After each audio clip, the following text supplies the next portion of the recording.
Everyone, this is Rajat Agarwal and welcome to my channel. आज की इस वीडियो में हम बात करने वाले हैं फॉर्म 11 के रिक्वायरमेंट के बारे में। फॉर्म 11 क्या होता है? इसे एनुअल रिटर्न्स बोलते हैं कि एलएलपी एक्ट 2008 के अकॉर्डिंग जो भी एनुअल रिटर्न्स फाइल करनी है उसके लिए हम फॉर्म 11 का यूज़ करते हैं।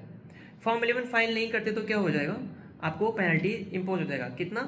100 रुपीज़ पर डे का। 100 rupees per day. There is no upper limit. जितना दिन आप डिले करोगे you have to pay the penalties. इसका ड्यू डेट क्या होता है?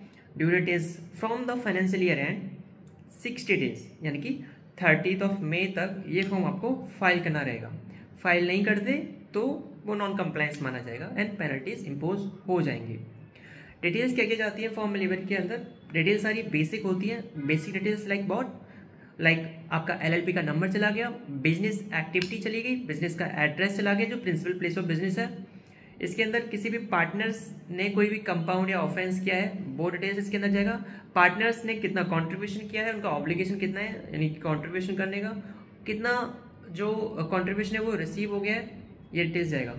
पार्टनर्स के बारे में और डिटेल्स जाती है लाइक एज ऑन 31 मार्च कितने पार्टनर्स है जो एलएलपी के अंदर एक्टिव है, कौन डेजिग्नेटेड पार्टनर है, कौन रेजिडेंट है, कौन नॉन रेजिडेंट है।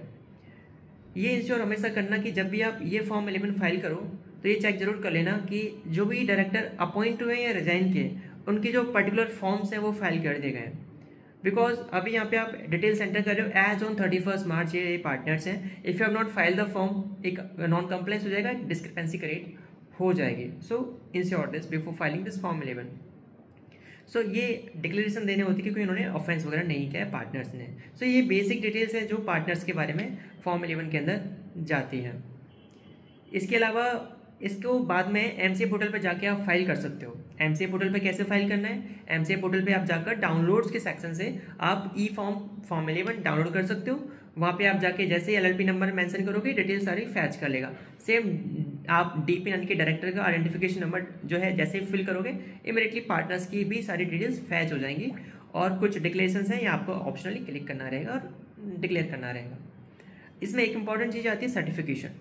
If your contribution is up to 50 lakh rupees और turnover is up to 5 crore rupees तो कोई भी डेजिग्नेटेड पार्टनर जो है एलएलपी का वो उसको सर्टिफाई कर सकता है। बट इससे जैसे ही एक्सीड करेगा you have to appoint a company secretary से सर्टिफाई करवाना पड़ेगा, right? So this is all about the form 11. If you have any query, if you need any consultancy, you can connect with me on the given number. Thank you so much for watching this video. Have a great day.